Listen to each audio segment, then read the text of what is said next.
Steven प्रेसफील्ड की ये किताब हर उस इंसान के लिए है जिसके अंदर कोई क्रिएटिव ड्रीम है। एक किताब लिखनी है, एक बिजनेस शुरू करना है, एक सॉन्ग बनाना है, एक पेंटिंग करनी है, लेकिन वो कभी शुरू नहीं कर पाता, या शुरू करता है तो बीच में छोड़ देता है। स्टीवन प्रेसफील्ड कहते हैं कि इसकी वजह लेजीनेस नहीं है, टैलेंट की कमी नहीं है, बल्कि एक इनविजिबल फोर्स है जिसे वो रेजिस्टेंस कहते हैं। यह रेजिस्टेंस हर क्रिएटिव इंसान का सबसे बड़ा दुश्मन है, और यह किताब उसी रेजिस्टेंस को समझने और उसे हराने के बारे में है। पहला सबक है, रेजिस्टेंस क्या है।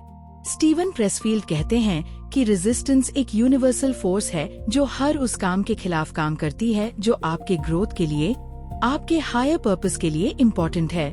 रेजिस्टेंस हमेशा नेगेटिव होती है। रेजिस्टेंस हमेशा आपको वो काम करने से रोकती है जो आपको करना चाहिए।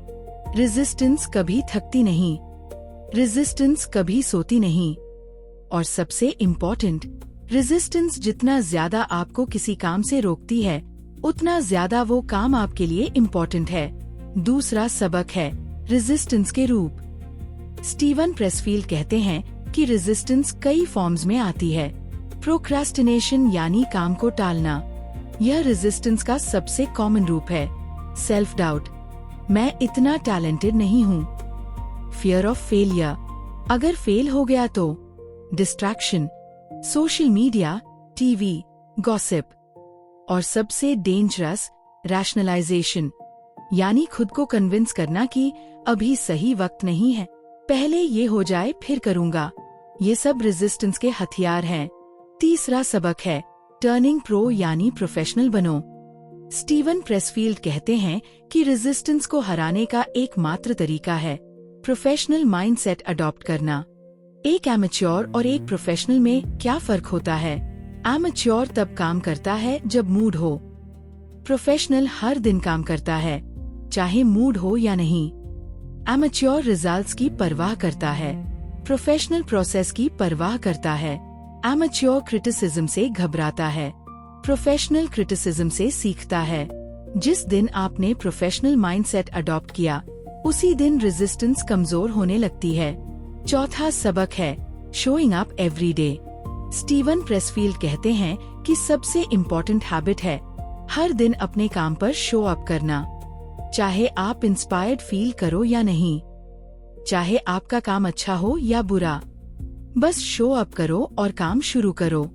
इंस्पिरेशन एक मिथ है, प्रोफेशनल्स इंस्पिरेशन का इंतजार नहीं करते, वो काम शुरू करते हैं और इंस्पिरेशन काम के दौरान आती है। Inspiration is for amateurs, the rest of us just show up and get to work. पांचवा सबक है, फियर एक कॉम्पास है। स्टीवन प्रेसफील्ड कहते हैं कि जो काम आपको सबसे ज्यादा डराता है, वो काम आपके लिए सबसे ज्यादा इम्पोर्टेंट है। फियर एक साइन है कि आप सही डायरेक्शन में जा रहे हो। अगर आपको कोई काम करने में बिल्कुल डर नहीं लगता, तो शायद वो काम आपके लिए इतना इम्पोर्टेंट नहीं। लेकिन जब डर लगे, तो उसे एक ग्रीन सिग्नल समझो, उस डायरेक्शन में जाओ। रेजिस्टेंस और फियर दोनों मिलकर आपको बताते हैं कि आपकी कॉलिंग क्या है। छठा सबक है, द ईगो और द सेल्फ।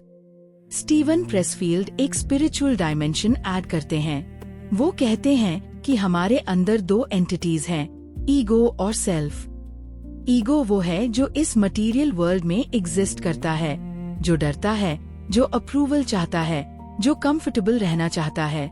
सेल्फ वो है जो आपकी हाईएस्ट पोटेंशियल है, आपका ट्रू पर्पस, आपकी डीपेस्ट कॉलिंग। रेजिस्टेंस ईगो की तरफ से आती है, क्रिएटिव वर्क सेल्फ की तरफ से आता है। जब आप अपने क्रिएटिव वर्क में पूरी तरह डूब जाते हो, तो ईगो डिसोल्व होता है और सेल्फ इमर्ज होता है। सातवां सबक है, territory versus hierarchy. Steven Pressfield कहते हैं कि दो तरह के लोग होते हैं, हायरार्की ओरिएंटेड लोग, जो दूसरों की ओपिनियन के लिए काम करते हैं। क्या लोग इसे पसंद करेंगे? क्या इससे मुझे रिकॉग्निशन मिलेगी?